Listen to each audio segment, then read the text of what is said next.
Hello बच्चों, आज हम एच सी वर्मा के चैप्टर 29 जो है electric charge and electric field उसकी एक्सरसाइज सोल्व करेंगे। एक्सरसाइज भी ऑब्जेक्टिव जो एक्सरसाइज है सबसे पहले इनिशियली वो भी सोल्व करेंगे। तो सबसे पहले शुरुआत करते हैं अपन ऑब्जेक्टिव फर्स्ट नाम की एक्सरसाइज की। अब उसके अंदर क्वेश्चन नंबर फर्स्ट जो है ऑब्जेक्टिव फर्स्ट और उसका क्वेश्चन नंबर फर्स्ट, उसके अंदर क्या दिया हुआ है कि figure shows some of the electric field lines corresponding to an electric field the figure suggest that.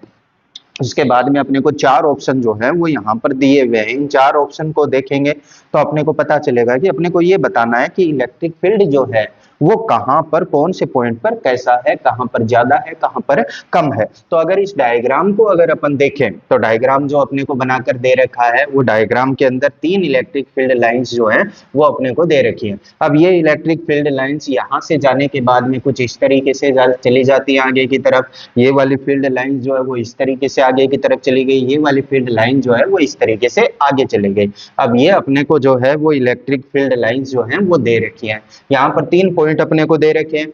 ये वाला पॉइंट जो है वो है पॉइंट ए, ये वाला बीच वाला पॉइंट जो है वो है बी, और ये वाला पॉइंट जो है वो अपने को दे रखा है सी। ये तीनों फील्ड लाइन अपने को दे रखी है। अब अगर इन फील्ड लाइन के साथ में अपन ये देखें कि अपने को इलेक्ट्रिक फील्ड बताना है यहाँ पर कि कहाँ पर कौन से पॉइंट पर ज्यादा है, कौन से पॉइंट के ऊपर कम है, तो अपने को पता क्या है कि भाई स्ट्रेंथ जो होती है इलेक्ट्रिक फील्ड की, वो इलेक्ट्रिक फील्ड की स्ट्रेंथ जो है वो डेंसिटी के क्या होती है, डेंसिटी यानी ये फील्ड लाइन जो है वो कहां पर नजदीक है, जहां पर नजदीक होंगी एक दूसरे के नियर बाई होंगी वहां पर डेंसिटी जो है इनकी वो क्या होगी, ज्यादा होगी। और जहां पर ये वाली फील्ड लाइंस अगर देखें तो इनके बीच में गैप बहुत ज्यादा है, और गैप बहुत ज्यादा है तो यहाँ पर फील्ड लाइन की डेंसिटी क्या है, कम है। तो डेंसिटी जो होती है फील्ड लाइंस की वो इलेक्ट्रिक फील्ड की स्ट्रेंथ के क्या होती है, डायरेक्टली प्रोपोर्शनल होती है। यानी जहां पर इलेक्ट्रिक फील्ड लाइंस की डेंसिटी ज्यादा होगी वहां पर इलेक्ट्रिक फील्ड भी क्या है, ज्यादा है। और जहां पर इलेक्ट्रिक फील्ड लाइन की डेंसिटी कम होगी मतलब वहां पर इलेक्ट्रिक फील्ड की वैल्यू जो है या स्ट्रेंथ ऑफ इलेक्ट्रिक फील्ड जो है वो भी क्या है, कम है। तो अगर इन तीनों पॉइंट की अगर अपन बात करें तो डायग्राम के अकॉर्डिंग ए और सी वाले पॉइंट के ऊपर जो इलेक्ट्रिक फील्ड लाइंस दे रखी है वो अपने को सिमिलर दे रखी है। इसका मतलब ए पॉइंट पर और सी पॉइंट के ऊपर इलेक्ट्रिक फील्ड की स्ट्रेंथ जो है वो इक्वल है। लेकिन बी पॉइंट की अगर बात करें तो बी पॉइंट के ऊपर ये वाली जो डिस्टेंस है कोई भी दो इलेक्ट्रिक फील्ड लाइन के बीच में वो ज्यादा है। इसका मीनिंग क्या हो गया कि यहां पर इलेक्ट्रिक फील्ड जो है वो कम है, किसके कंपैरिजन में, ए और सी के कंपैरिजन में। तो अगर अपन देखें कि ए पॉइंट के ऊपर जो इलेक्ट्रिक फील्ड है उतना ही इलेक्ट्रिक फील्ड कहां पर होगा, सी पॉइंट के ऊपर होगा क्योंकि डेंसिटी सेम है। और इन दोनों के ऊपर डेंसिटी ज्यादा है किसके कंपैरिजन में, बी वाले पॉइंट के कंपैरिजन में। तो डेंसिटी ज्यादा मतलब इलेक्ट्रिक फील्ड ज्यादा, तो ए और सी पॉइंट के ऊपर इलेक्ट्रिक फील्ड ज्यादा होगा किससे, बी वाले पॉइंट से। तो ये अपने पास में करेक्ट आंसर हो गया कि ए और सी पॉइंट के ऊपर तो डेंसिटी इक्वल है, इसका मतलब इलेक्ट्रिक फील्ड की स्ट्रेंथ इक्वल है। और बी वाले पॉइंट से इन दोनों ही पॉइंट के ऊपर क्या है, ज्यादा है, मोर है। तो ये अपने पास में करेक्ट ऑप्शन हो गया। चलिए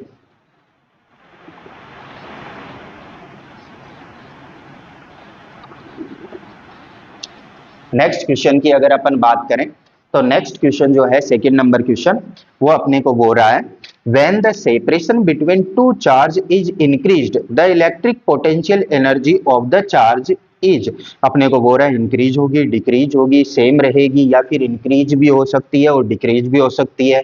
तो अगर अपन दो कोई भी चार्ज पार्टिकल है, मान लो एक चार्ज पार्टिकल जो है वो है ये वाला चार्ज बोल दिया अपन ने Q1, दूसरा कोई पार्टिकल यहाँ पर रखा हुआ है, ये दोनों एक दूसरे से r डिस्टेंस के ऊपर है। अब अगर इस सिस्टम की अपन पोटेंशियल एनर्जी की बात करें तो potential energy U is equal to होती कितनी है, Q1 Q2 अपॉन में कितना R, ये पोटेंशियल एनर्जी होती है। अब अपने को बोल रहा है कि डिस्टेंस जो है ये दोनों के बीच की, वो डिस्टेंस जो है वो क्या कर रहा है, इंक्रीज कर रहा है। तो पोटेंशियल एनर्जी पर क्या फर्क पड़ेगा। तो पहली बात तो अगर अपन सीधा देखें कि भाई डिस्टेंस को इंक्रीज कर दिया तो अपने को नॉर्मली ये लग गया कि डिस्टेंस को इंक्रीज कर दिया मतलब पोटेंशियल एनर्जी क्या हो गई, डिक्रीज हो गई।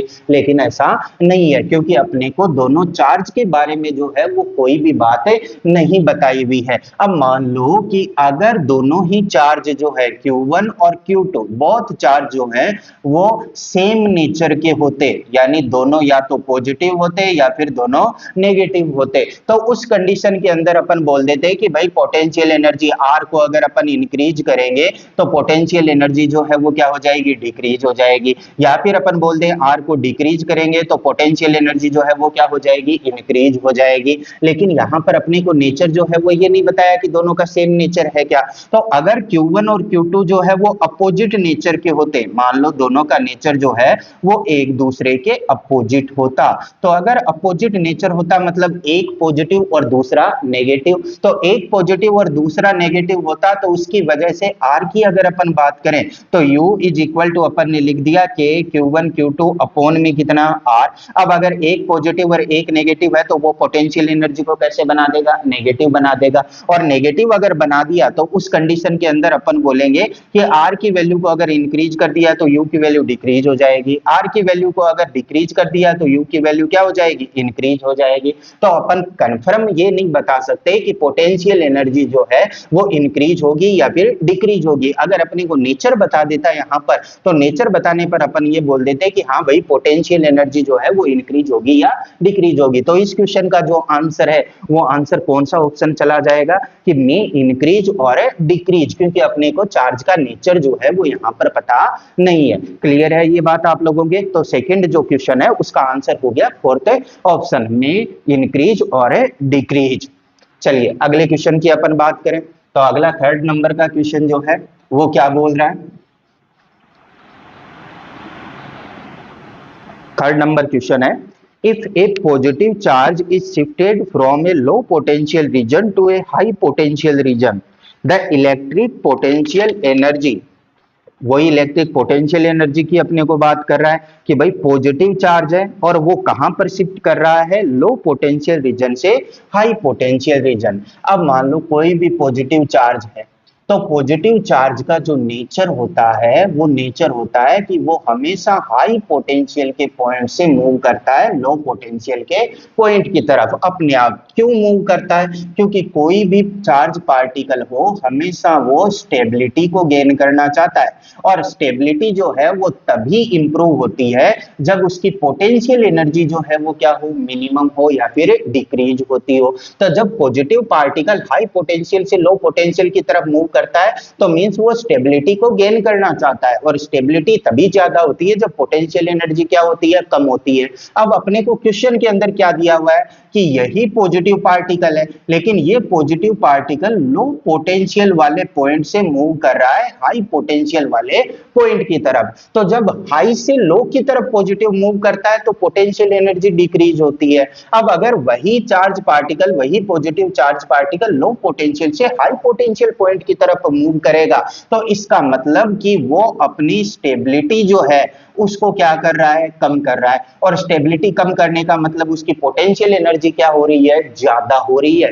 क्योंकि कोई भी पार्टिकल हो, चाहे वो पॉजिटिव हो चाहे वो नेगेटिव हो, वो इस तरीके से मूव करता है कि उसकी स्टेबिलिटी ज्यादा हो, यानी उसकी पोटेंशियल एनर्जी डिक्रीज हो। अगर वो अपोजिट मूव करेगा तो उसकी पोटेंशियल एनर्जी जो है वो इंक्रीज होगी और उसकी स्टेबिलिटी जो है वो क्या हो जाएगी, कम हो जाएगी। तो इस क्वेश्चन की थर्ड नंबर क्वेश्चन की अपन बात करें तो यहां पर अपने को बोल रहा है कि इलेक्ट्रिक पोटेंशियल एनर्जी इंक्रीज होगी या फिर डिक्रीज होगी। तो अपन बोलेंगे अगर वो लो पोटेंशियल से हाई पोटेंशियल पॉइंट की तरफ जा रहा है तो उसकी पोटेंशियल एनर्जी क्या हो जाएगी, इंक्रीज हो जाएगी। तो जो थर्ड नंबर क्वेश्चन है उसका आंसर बन गया अपना फर्स्ट ऑप्शन, इंक्रीजेज। चलिए नेक्स्ट क्वेश्चन की अपन बात करें।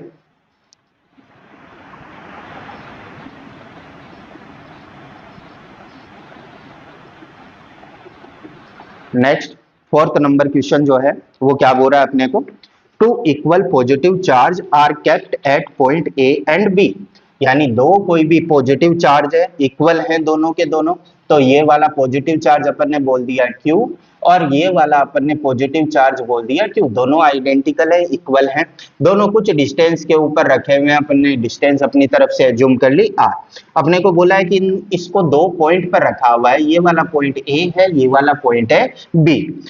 अपने को बोल दिया कि भाई the electric potential at a points between A and B excluding these points, मतलब इन पॉइंट के ऊपर अपने को नहीं देखना, is studied while moving from A to B, the potential अपने को पूछा है कि भाई पोटेंशियल जो है उस पर क्या फर्क पड़ेगा अगर अपन ए से बी की तरफ मूव करें। तो अपन बोलेंगे भाई जैसे ही अपन पॉइंट लें कि मान लो यहां पर अपन ने कोई पॉइंट जो है वो पी ले लिया, तो यहां पर पॉइंट पी ले लिया, तो इस चार्ज की वजह से यहां पर जो पोटेंशियल है, मैं बात कर रहा हूं इनिशियली जब अपन मूव कर रहे हैं तब, तो इनिशियली अपन बोलेंगे कि भाई इस वाले चार्ज की वजह से पी पॉइंट पर पोटेंशियल, तो पॉइंट चार्ज की वजह से पोटेंशियल जो है वो कितना होता है, तो वीपी इज इक्वल टू कितना लिख दें अपन, के क्यू अपॉन में कितना आर। अब यहां से यहां पर आने पर इस वाले चार्ज से जो डिस्टेंस है वो इंक्रीज हुई, यानी अपन बोल देंगे कि ए पॉइंट के ऊपर जो है उसकी वजह से आर इंक्रीज हुआ, और आर इंक्रीज होने की वजह से ए पॉइंट की वजह से पोटेंशियल के अंदर क्या हुआ, डिक्रीमेंट आ गया। वैसे ही बी पॉइंट की वजह से या बी पर जो चार्ज रखा हुआ है उसकी वजह से पी पॉइंट के ऊपर अपन देखें तो डिस्टेंस जो ये वाली है वो पहले के कंपैरिजन में क्या हो गई, कम हो गई, और पहले के कंपैरिजन में डिस्टेंस अगर कम हो जाएगी तो पोटेंशियल जो है बी वाले की वजह से वो क्या हो जाएगा, इंक्रीज हो जाएगा। इनिशियली ये सिचुएशन हो गई। अब यहां पर जितना इंक्रीमेंट होता है उसके कंपैरिजन में डिक्रीमेंट जो है वो ज्यादा होता है, यानी जितना इंक्रीमेंट उससे ज्यादा क्या हुआ, उससे मोर क्या हुआ, डिक्रीमेंट हुआ। तो अगर अपन नेट की बात करें, वी नेट जो है वो पोटेंशियल दोनों की वजह से वो क्या हो जाएगा, वो डिक्रीज हो जाएगा नेट पोटेंशियल वो। अब जैसे ही ये मिड पॉइंट के ऊपर यहां पर पहुंचेगा, मान लो पॉइंट जो है वो अपन ने बोल दिया आर, तो मिड पॉइंट के ऊपर पोटेंशियल अगर अपन देखें तो मिड पॉइंट के ऊपर अपन क्या बोलेंगे कि भाई दोनों जो चार्ज है उन दोनों ही चार्ज की वजह से जो पोटेंशियल है उसकी वैल्यू सेम होगी। क्यों, मिड पॉइंट है तो ये वाली डिस्टेंस क्या होगी, दोनों सेम होगी।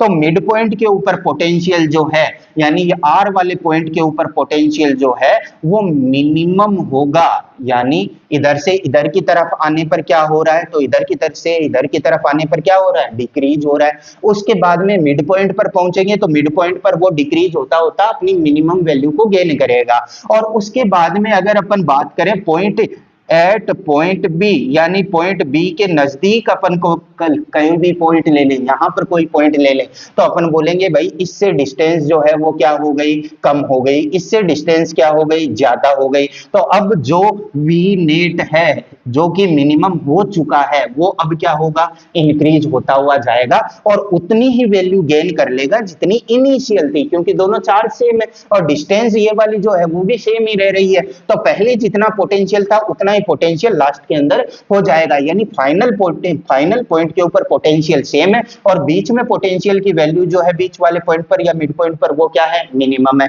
तो इस क्वेश्चन का आंसर अपन क्या देंगे कि भाई इनिशियली क्या हो रहा है, डिक्रीज हो रहा है, और उसके बाद में क्या हो रहा है, इंक्रीज हो रहा है, लेकिन इनिशियल और फाइनल वैल्यू क्या है, सेम है। तो इस क्वेश्चन का ऑप्शन जो है वो अपन देखें तो अपन बोलेंगे फर्स्ट इंक्रीजेज देन डिक्रीजेज, यानी fourth option first decreases and then increases, यानी फोर्थ ऑप्शन जो है वो इसका करेक्ट आंसर है, चला जाएगा। चलिए नेक्स्ट क्वेश्चन की बात करते हैं अपन।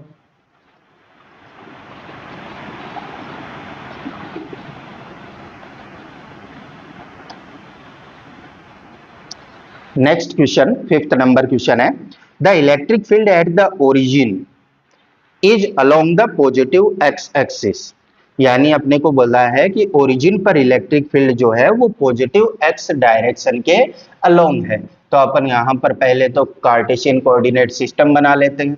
ये वाला हो गया ओरिजिन यानी 0,0।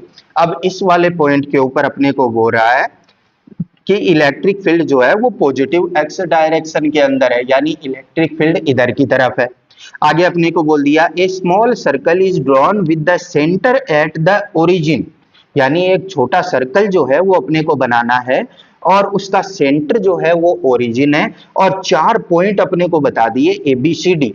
तो पहले तो अपन सर्कल को सेंटर बोलते हुए ओरिजिन को सेंटर बोलते हुए एक सर्कल जो है वो ड्रॉ कर लेते हैं। अब इस सर्कल के अंदर अपने को पॉइंट दिए हुए हैं, पॉइंट ए का कोऑर्डिनेट दिया हुआ है a,0, तो अपन बोल देंगे a,0 इधर की तरफ होगा, तो ये a,0 और इस पॉइंट को नाम दे दिया ए। फिर नेक्स्ट पॉइंट है बी, बी है 0, तो 0, यहां पर वाई एक्सिस के ऊपर होगा, तो ये 0, और इस पॉइंट को नाम दे दिया बी। नेक्स्ट जो है वो है सी पॉइंट है -a, 0, एक्स कोऑर्डिनेट नेगेटिव है यानी इधर की तरफ होगा, तो -a, 0 पॉइंट को नाम दे दिया सी। उसके बाद में डी पॉइंट है 0, तो 0, यहां पर नेगेटिव के अंदर, तो 0, और पॉइंट को नाम दे दिया अपने को डी। अब अपने को बोल दिया कि out of the points on the periphery of the circle the potential is minimum at, यानी पोटेंशियल अपने को बोला है कि इनमें से ये जो 4 पॉइंट अपने को दे रखे हैं, इनमें से पोटेंशियल मिनिमम जो है वो कहां पर होगा। तो पोटेंशियल और इलेक्ट्रिक फील्ड की अगर अपन बात करें तो अपने को पता है कि E इज इक्वल टू होता है माइनस का dV अपॉन में कितना dr। अब यहां पर नेगेटिव साइन जो है वो क्या रिप्रेजेंट करता है कि अगर अपन इलेक्ट्रिक फील्ड की डायरेक्शन के अंदर चलते हैं, in the direction of electric field, तो इलेक्ट्रिक फील्ड की अगर अपन डायरेक्शन के अंदर चलेंगे तो उस डायरेक्शन के अंदर पोटेंशियल की वैल्यू जो है वो क्या होगी, ड्रॉप होगी, यानी पोटेंशियल क्या होगा, डिक्रीज होगा। अपने को बोल दिया कि इलेक्ट्रिक फील्ड जो है वो पॉजिटिव एक्स डायरेक्शन के अंदर है, इलेक्ट्रिक फील्ड इधर की तरफ है, तो अपन बोलेंगे इधर की तरफ चलने पर पोटेंशियल क्या होगा, ड्रॉप होगा, यानी पोटेंशियल कम होगा। तो पोटेंशियल कम होगा तो इधर की तरफ जो पॉइंट होगा सबसे लास्ट में, उसके ऊपर पोटेंशियल की वैल्यू सबसे कम आएगी। अब इधर की तरफ अगर इन चारों में से पॉइंट की अपन बात करें, तो इन चारों की अगर बात करें तो ए पॉइंट इलेक्ट्रिक फील्ड की तरफ है, तो ए पॉइंट के ऊपर पोटेंशियल मिनिमम होगा। बाकी सब पॉइंट की बात करें कि कौन से पॉइंट पर पोटेंशियल ज्यादा होगा, कौन से पर कैसा होगा, तो सबसे पीछे पॉइंट है ये वाला, इलेक्ट्रिक फील्ड इधर की तरफ है, इसके पीछे की तरफ ये वाला सी पॉइंट सबसे पीछे है, तो अपन बोलेंगे पोटेंशियल की वैल्यू सी पॉइंट के ऊपर जो है वो सबसे ज्यादा है। उसके बाद में इलेक्ट्रिक फील्ड के डायरेक्शन में जाने पर बी और डी पॉइंट आए, बी और डी जो है वो इलेक्ट्रिक फील्ड के परपेंडिकुलर है और सेम ही डिस्टेंस के ऊपर है, तो अपन बोलेंगे कि बी और डी पॉइंट के ऊपर पोटेंशियल सी से तो क्या होगा, कम होगा, लेकिन दोनों की वैल्यू क्या होगी, इक्वल होगी, यानी बी पर जितना पोटेंशियल है उतना ही पोटेंशियल होगा डी पॉइंट के ऊपर, लेकिन वैल्यू सी से क्या होगी, कम होगी। अगर अपन और ज्यादा बात करें तो अपन बोलेंगे ए पॉइंट जो है वो बाकी इन दोनों या तीनों पॉइंट से ही आगे की तरफ इलेक्ट्रिक फील्ड के डायरेक्शन में, तो ए पॉइंट के ऊपर पोटेंशियल जो है वो सबसे क्या होगा, कम होगा। तो अपने को क्वेश्चन के अंदर पूछा है कि मिनिमम पोटेंशियल इन चारों में से कौन से पॉइंट के ऊपर होगा, तो मिनिमम की अगर बात करें तो ए पॉइंट के ऊपर जो है वो मिनिमम पोटेंशियल हो जाएगा। तो इस क्वेश्चन का आंसर जो है वो बन गया फर्स्ट ऑप्शन।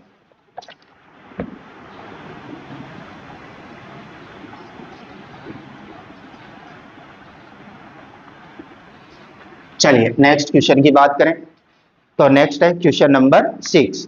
अब अपने को बोल दिया if a body is charged bye rubbing its weight, मान लो ये वाली कोई बॉडी है, इस बॉडी को अपन ने बोल दिया ए, ये वाली पहले है न्यूट्रल।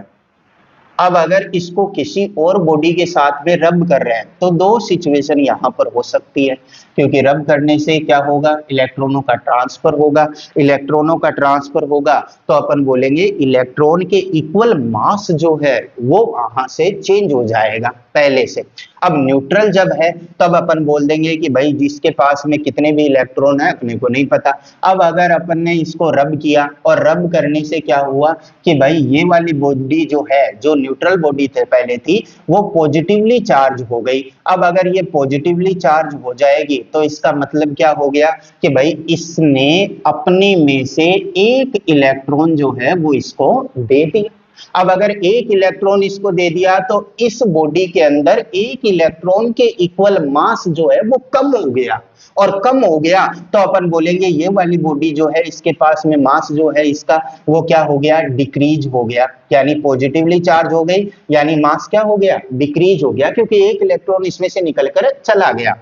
अब यही बॉडी अगर नेगेटिवली चार्ज होती, मान लो ये जो है वो नेगेटिवली चार्ज होती दूसरी बॉडी के साथ में रब करने पर। तो नेगेटिवली चार्ज होने का मतलब क्या है कि एक इलेक्ट्रॉन जो है वो इस बॉडी को मिल गया, तभी तो ये नेगेटिव चार्ज होगी। और एक इलेक्ट्रॉन अगर इस बॉडी को मिल गया मतलब इस इलेक्ट्रॉन के इक्वल मास जो है वो इस बॉडी को मिल गया यहाँ पर, तो इसकी वजह से इसका मास जो है वो क्या हो जाएगा, तो अपन बोल देंगे इसकी वजह से इसका मास जो है वो पहले के कंपैरिजन में थोड़ा सा, बहुत ही थोड़ा सा क्या हो गया, इंक्रीज हो गया। अब यहाँ पर अगर अपन ऑप्शन की बात करें तो अपने को ऑप्शन क्या क्या दिए हुए, फर्स्ट अपनों को बोल रहा है रिमेन्स प्रिसाइजली कांस्टेंट, मतलब कांस्टेंट रहेगा, तो कांस्टेंट तो नहीं रहेगा भाई, थोड़ा बहुत चेंज होगा यहाँ पर। सेकंड बोल रहा है इंक्रीज स्लाइटली, इंक्रीज होता अगर ये बोल देता कि भाई चार्ज करने से ये बॉडी नेगेटिवली चार्ज हो जाती है तो अपन श्योर आंसर दे देते कि भाई इंक्रीज स्लाइटली।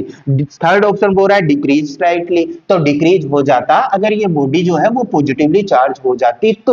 अब फोर्थ ऑप्शन में इंक्रीज स्लाइटली और में डिक्रीज स्लाइटली, ये ऑप्शन करेक्ट आंसर बन गया क्योंकि अपने को ये नहीं पता कि ये बॉडी जो है वो पॉजिटिवली चार्ज हो रही है या फिर नेगेटिवली चार्ज हो रही है, तो इसका करेक्ट आंसर जो है वो फोर्थ ऑप्शन चला जाएगा, में इंक्रीज स्लाइटली और में डिक्रीज स्लाइटली। चलिए नेक्स्ट क्वेश्चन की बात करें।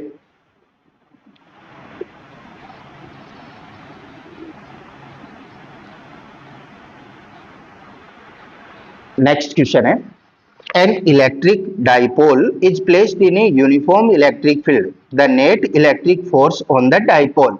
अपने को बोल दिया कि भाई एक इलेक्ट्रिक डाइपोल है और उस इलेक्ट्रिक डाइपोल को जो है वो यूनिफॉर्म इलेक्ट्रिक फील्ड के अंदर अपन ने रख दिया, तो ये यूनिफॉर्म इलेक्ट्रिक फील्ड जो है वो अपन ने बना दिया कि ये यूनिफॉर्म यानी मैग्नीट्यूड और डायरेक्शन दोनों कांस्टेंट है। इसके अंदर कोई डाइपोल जो है वो रखा हुआ है, मान लो डाइपोल अपन ने यहाँ पर रख दिया, ठीक है, यहाँ पर मैं मैग्नेट की तरह इसको बना रहा हूँ लेकिन पोल को रिप्रेजेंट करते हुए यहाँ पर मान लो चार्ज जो है वो है माइनस का क्यू और इस वाले पॉइंट के ऊपर चार्ज जो है वो कितना है प्लस क्यू। अब अपने को ये देखना है कि भाई ये डाइपोल जो है इसके ऊपर फोर्स जो है वो नेट फोर्स 0 होगा या फिर नहीं होगा, तो अपन बोल देंगे कि भाई पॉजिटिव चार्ज है, पॉजिटिव चार्ज के ऊपर फोर्स जो लगता है वो लगता है इलेक्ट्रिक फील्ड के डायरेक्शन के अंदर और वो फोर्स कूलम्ब फोर्स कितना लगता है, तो अपन बोल देंगे Q इनटू में कितना E, पॉजिटिव चार्ज है तो अपन ने बोल दिया प्लस QE, ये यहाँ पर कूलम्ब फोर्स लगा। नेगेटिव चार्ज के ऊपर जो फोर्स लगता है वो लगता है इलेक्ट्रिक फील्ड के अपोजिट डायरेक्शन में, यानी इधर की तरफ जो है वो इसके ऊपर कूलम्ब फोर्स लगेगा और वो लगेगा कितना, तो अपोजिट डायरेक्शन अपन ने पहले से ही शो करती है तो मैं नेगेटिव को यूज में नहीं लेता, मैं यहाँ पर लिख देता हूँ कितना हो गया QE। अगर अपन दोनों की अलग से वैल्यू लिखे तो अपन बोलेंगे प्लस Q चार्ज के ऊपर जो कूलम्ब फोर्स लग रहा है वो कितना प्लस का QE, नेगेटिव वाले चार्ज के ऊपर जो कूलम्ब फोर्स लग रहा है वो लग रहा है माइनस का QE। अब Q सेम होता है डाइपोल के अंदर, अपने को इलेक्ट्रिक फील्ड यूनिफॉर्म दे दिया, तो अगर नेट फोर्स की अपन बात करें तो दोनों के ऊपर नेट फोर्स जो है वो हमेशा कितना होगा, 0 होगा, यानी यूनिफॉर्म इलेक्ट्रिक फील्ड के अंदर अगर कोई डाइपोल रखा हुआ है तो उसके ऊपर हमेशा नेट फोर्स जो है वो कितना हो जाएगा, 0 हो जाएगा।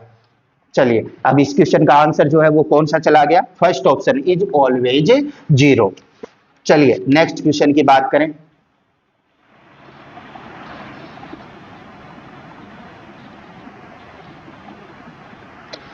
नेक्स्ट क्वेश्चन है अपने पास में 8 number, consider the situation of figure, the work done in taking a point charge from P to A is WA, from P to B is WB और from P to C is WC। अपने को एक diagram दिया हुआ है, ये यहाँ पर दिया हुआ है अपने को एक चार्ज Q और इसके चारों तरफ इस तरीके से सेमी सर्कुलर के अंदर पॉइंट्स दिए हुए हैं, ये वाला C पॉइंट है, यहाँ पर अपने को दे दिया B पॉइंट, ये वाला पॉइंट दे दिया अपने को A पॉइंट, सेमी सर्कुलर है ये। अब यहाँ पर अपने को बोल दिया कि भाई P से A तक आने में, P पॉइंट यहाँ पर कहीं पर दिया हुआ है, ये वाला है P पॉइंट। अब P से A तक आने में वर्क डन जो है, पॉइंट P से A तक आने में जो वर्क डन है वो अपने को बोल दिया WA। P से लेकर के B तक आने में जो वर्क डन है वो बोल दिया WB और P से लेकर के C तक आने में वर्क डन जो है वो बोल दिया WC। अब अगर अपन बात करें कि भाई वर्क डन होता क्या है, तो work done by external agent क्या होता है, तो अपन बोल दे external agent is equal to क्या होता है, क्यू वी फाइनल, यानी फाइनल पॉइंट पर पोटेंशियल माइनस में इनिशियल पॉइंट के ऊपर पोटेंशियल। ये एक्सटर्नल फोर्स की वजह से वर्क डन होता है। अगर यहीं पर इलेक्ट्रिक फील्ड का बात कर देता तो अपन बोल देते कि एक्सटर्नल फोर्स के अपोजिट होता है, यानी नेगेटिव साइन यहां पर आ जाता। अब Q V final minus V initial बना। अब इन तीनों पॉइंट्स को अगर अपन देखें तो ये तीनों पॉइंट्स जो हैं वो इस क्यू चार्ज इन वाले पाथ के बिल्कुल सेंटर के ऊपर है, और सेंटर पर है, यानी ये जो सर्कल कंप्लीट बन रहा है, ये सर्कल जो है वो क्या हो गया, ये हो गया इक्विपोटेंशियल सरफेस। इक्विपोटेंशियल सरफेस, या और इक्विपोटेंशियल सरफेस कौन सी होती है, जिसके हर पॉइंट के ऊपर पोटेंशियल की वैल्यू क्या होती है, सेम होती है। अब अपन एक ही फिक्स पॉइंट से लेकर आ रहे हैं, पी से ए पर लेके आ गए, पी से बी पर लेके आ गए, पी से सी पर लेके आ गए, तो अपन बोल दे मान लो पी के ऊपर पोटेंशियल जो है वो वीपी है। अब वीपी अगर यहां पर है तो इन तीनों पॉइंट की अगर बात करें तो इन तीनों पॉइंट के ऊपर पोटेंशियल की वैल्यू क्या रहेगी, सेम रहेगी, क्योंकि तीनों के तीनों इक्विपोटेंशियल सरफेस के पॉइंट है। अब पी पॉइंट के ऊपर फिक्स हो गया, इन तीनों के ऊपर इक्वल है, तो अपन बोलेंगे कि भाई चाहे पी से लेकर के ए तक लेके आओ, चाहे पी से लेकर के बी तक लेके आओ, और चाहे पी से लेकर के सी तक लेके आओ, तीनों ही कंडीशन के अंदर वर्क डन की वैल्यू क्या होगी, सेम होगी, क्योंकि इनिशियल पोटेंशियल जो है वो वीपी है और final potential V A V B V C तीनों ही क्या है, इक्वल है। तो ये जो डिफरेंस आएगा वो डिफरेंस तीनों ही कंडीशन के अंदर क्या आएगा, सेम आएगा। तो वर्क डन जो है वो वर्क डन भी तीनों कंडीशन के अंदर सेम हो जाएगा। तो अगर इसके ऑप्शंस की अपन बात करें तो अपन बोलेंगे थर्ड ऑप्शन इसका करेक्ट हो जाएगा, W A is equal to W B is equal to W C. चलिए नेक्स्ट की बात करें अपन।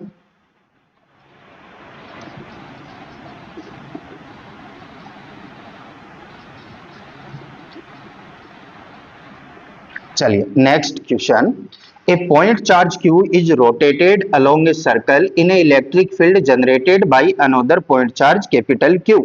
The work done by the electric field on the rotating charge in one complete revolution.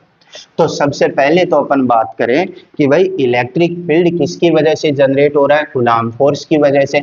और coulomb force जो होता है वो कूलाम्ब फोर्स की नेचर की अगर अपन बात करें तो वो नेचर होता है कंजर्वेटिव फोर्स।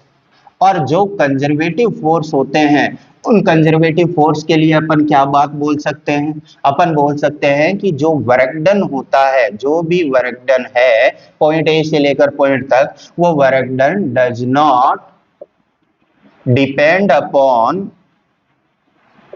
पाथ, यानी चाहे पाथ कैसा भी हो वर्क डन हमेशा क्या होगा, इक्वल होगा कंजर्वेटिव फोर्स के लिए। और सेकंड सिचुएशन, सेकंड कंडीशन अपन क्या बोलते हैं कि भाई work done in complete cycle is always zero, यानी एक कंप्लीट साइकिल हो जाए, मतलब जहां से चले, जहां से लेकर चले अपन किसी चार्ज को वापस लाकर वहीं पर छोड़ दें, चाहे बीच में पाथ कैसा भी हो, तो उस कंप्लीट साइकिल के अंदर वर्क डन हमेशा क्या होता है, जीरो होता है। अब क्वेश्चन के अंदर क्या कह रहा है, ये क्वेश्चन के अंदर बोल रहा है कि point charge is rotated along a circle in A electric field generated by another point charge capital Q, यानी ये जो चार्ज अपने को दिया हुआ है, ये चार्ज जो है वो एक सर्कल में रोटेट कर रहा है, बार बार रोटेट कर रहा है, और यह इलेक्ट्रिक फील्ड जो है वो किसी और चार्ज का है, यानी एक्सटर्नल इलेक्ट्रिक फील्ड के अंदर है। तो work done by the external field electric field sorry on the rotating charge in one complete revolution. तो वन कंप्लीट रिवॉल्यूशन की अगर बात करें, मतलब जहां से ये शुरू हुआ है वहीं पर ये वापस आ गया, यानी इनिशियल और फाइनल पॉइंट क्या है, सेम है। तो इस कंडीशन के अंदर वर्क डन जो है वो कितना होगा, जीरो होगा, क्योंकि वन कंप्लीट साइकिल की बात कर रहा है और कंप्लीट साइकिल के अंदर कंजर्वेटिव फोर्स होने की वजह से वर्क डन हमेशा क्या होता है, जीरो होता है। तो 9th नंबर क्वेश्चन का ऑप्शन कौन सा चला गया, फर्स्ट ऑप्शन, यानी जीरो होगा वर्क डन।